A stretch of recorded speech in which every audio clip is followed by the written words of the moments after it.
Samuel Eto'o, président de la Fédération camerounaise de football, depuis hier se trouve du côté de l'Égypte où aujourd'hui aura lieu le verdict de cet appel qu'il a lancé suite à la condamnation qu'il a reçue du côté des membres du jury de la CAF qui trouvaient que Samuel Eto'o n'avait pas le droit de signer un contrat avec la société de Paris sportive au Cameroun, et ses avocats n'ont pas jugé que le verdict était judiciables ont donc fait appel auprès des jurys d'appel de la Confédération africaine de football. Et aujourd'hui, 8 janvier 2025, c'est un tournant décisif, une fois de plus, pour le président de la Fédération camerounaise de football, qui soit sortira lavé de cette affaire ou encore enfoncé davantage. En tout cas, alors que l'on attend donc que ce jury d'appel de la Confédération africaine de football sorte pour donner son verdict suite à cette condamnation qu'avait reçue le président de la Fédération camerounaise de football, Samuel Eto'o. Il y a un membre de la partie adverse qui a pondu une note, rappelant dans la note, il rappelle ainsi aux membres de jury de la CAF quelles sont les missions qui leur sont incombées pour montrer la bonne marche à suivre pour le football en Afrique. Nous allons donc dans cette vidéo partager cette lettre que ce membre de jury avec un certain nombre de points aurait évoqué. Mesdames et messieurs, salut, c'est un honneur une fois de plus de vous retrouver. J'espère que vous portez bien et que tout se passe comme vous le voulez. Merci à tous nos nouveaux abonnés. Merci à tous ceux qui vont s'abonner d'ici à là sur la chaîne. Merci à toutes ces personnes qui laissent des commentaires sur nos différentes vidéos. Merci à toutes ces personnes qui n'ont cessé de laisser un pouce de j'aime sur nos vidéos. Merci à toutes ces personnes qui les ont partagées afin que les autres puissent là, regardez, nous vous invitons à faire pareil, partager la vidéo pour que les autres puissent la regarder. Dans celle-ci, nous allons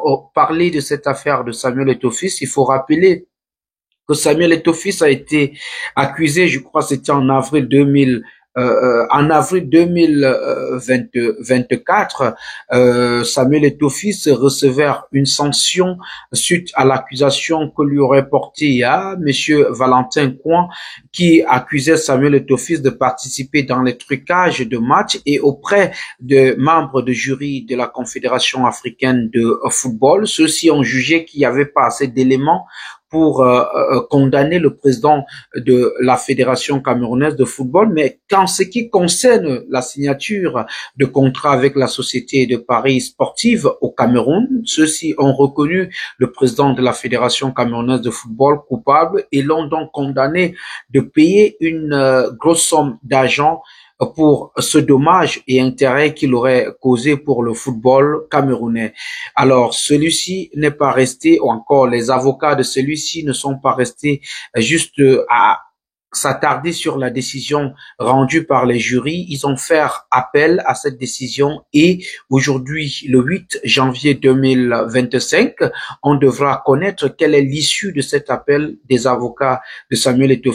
Et pendant que l'on attend donc ce verdict, il y a un membre du camp adverse, monsieur Pierre Ndjili Ndengue, qui a adressé une note aux membres de jury de la Confédération africaine de football pour leur rappeler quelles sont leurs missions et combien la clairvoyance dans cette affaire montrera la dignité que porte encore le football africain. Nous allons donc de suite partager avec vous cette note que vous pouvez voir à l'écran.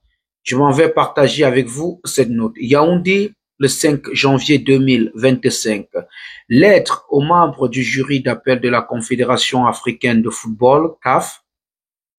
Justice Roli Daibo Ariman, Nigeria, président.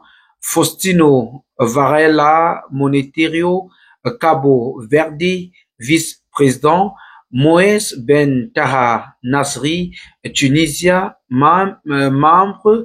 Moses Ikanga, Namibie, membre.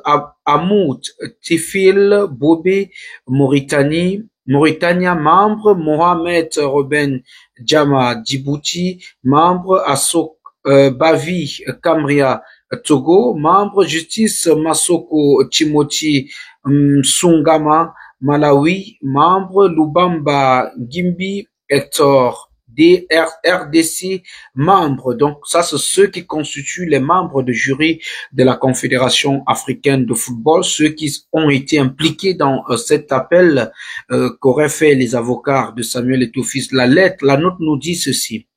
Le 8 janvier 2025, vous serez réunis au Caire, en Égypte, pour connaître de l'appel déposé par des acteurs de football camerounais à la suite de la décision du jury disciplinaire de la Confédération africaine de football du 4 juin 2024, appelé à se prononcer sur les dénonciations de trucage et de manipulation de matchs et de collusion avec une société de paris sportive portée à l'encontre du président de la Fédération camerounaise de football, FECAFOOT, Monsieur Samuel Eto'o-Fils. Le jury disciplinaire avait jugé insuffisantes les preuves de manipulation et de trucage de match, mais avait reconnu le président de la FECAFOOT, Monsieur Samuel Eto'o-Fils, coupable de violation grave des principes d'éthique, d'intégrité et de sportivité, et l'avait condamné à une amende de 200 millions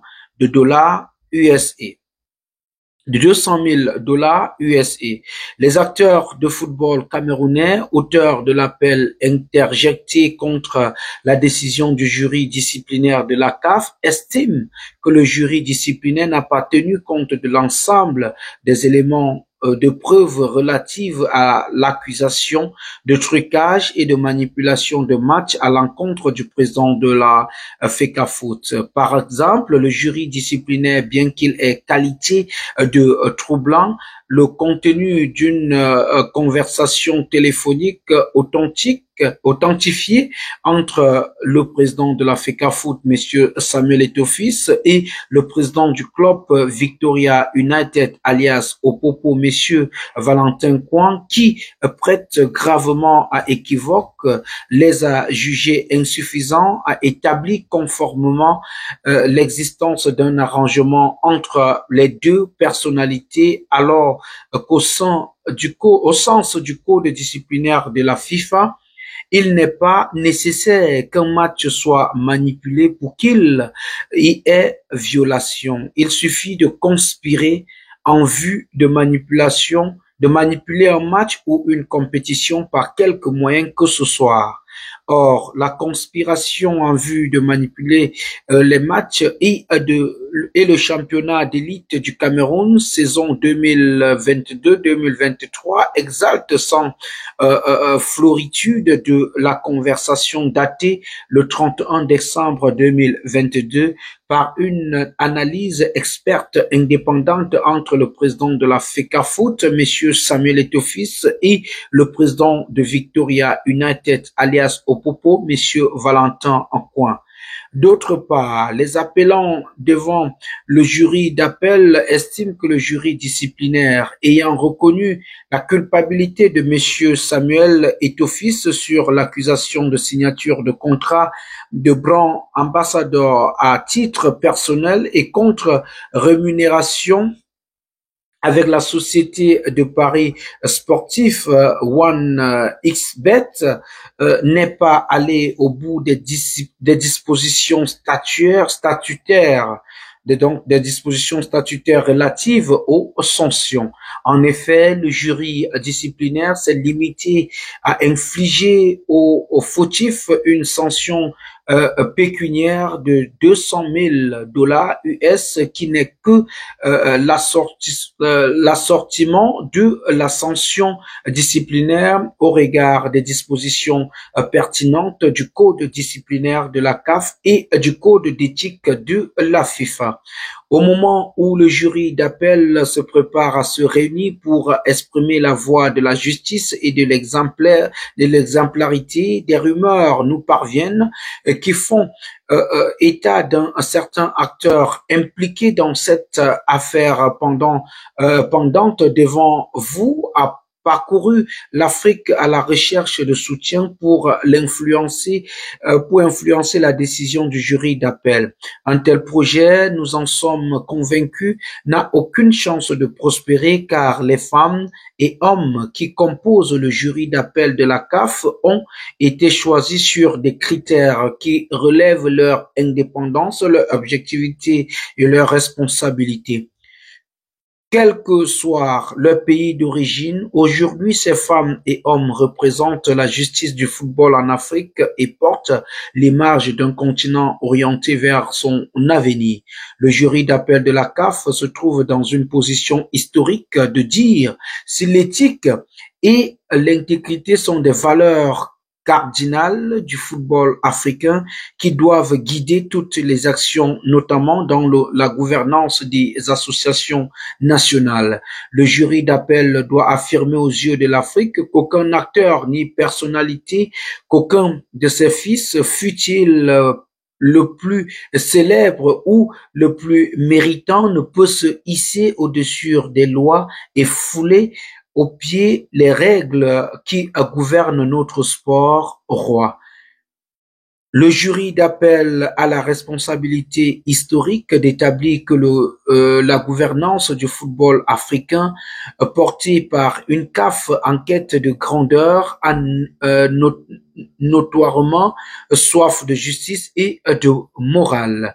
Le jury d'appel doit exprimer l'obligation de disposer pour le football africain de dirigeants modèles, exemplaires, respectueux des valeurs et des textes, soucieux de la transparence et au service de l'intérêt général. C'est à cette condition que l'Afrique du football, foyer inépuisable de talent, pourra sans complexe rivaliser avec le reste du monde. Signé Pierre Ndjili Ndengue, instructeur CAF 2009, entraîneur de football. Il a mis le numéro de téléphone. La lettre a été mise en copie. Le président de la CAF, le secrétaire général de la CAF et le président de la FIFA. Alors, voilà la note que monsieur Pierre Ndjili Ndengue envoie à la CAF en les interpellant d'examiner une fois de plus les preuves que les membres qui accusent Samuel Eto'o d'avoir participé au trucage de match devraient faire avant de rendre leur verdict ce jour 8 janvier 2025. Toujours des choses très compliquées pour le président de la FECAFOOT, Samuel Eto'o. Il n'y a jamais de jour qui passe sans qu'il n'y ait une nouvelle histoire qui le concerne. Donc, tout est clair. Il faut que Samuel Eto'o tombe. Mesdames et messieurs, voilà la vidéo que j'ai bien voulu partager avec vous, et j'ai envie de dire que celui qui n'a jamais péché, comme l'a dit Longuet, lance la première pierre. J'espère que vous avez aimé cette vidéo. Merci de laisser votre commentaire en dessous de cette vidéo. Merci de la partager. Merci de vous abonner si vous ne l'êtes pas encore. Merci d'activer la cloche de notification pour ne manquer aucune de nos publications. Merci à toute l'équipe technique réunie autour de cette production. Je pense ainsi au réalisateur Darol Flodan, je pense ainsi à Didier Bamba, je pense ainsi à Irène qui fait un travail fou derrière nos différentes publications. Je pense ainsi à Stéphane Tsoben, le partenaire officiel de All Event Media qui se trouve en ce jour du côté du Cameroun. Beaucoup de courage à toi, frère, de ce côté-là. Je t'attends sur place. Pour porter la voix de cette autre vidéo, j'ai signé et j'assume. Appelez-moi tout simplement Laurent Eboué, le fils du peuple. Avant que je ne parte, est-ce que j'ai besoin de vous rappeler que je vous aime parce que vous savez que je vous aime, mais alors, très fort.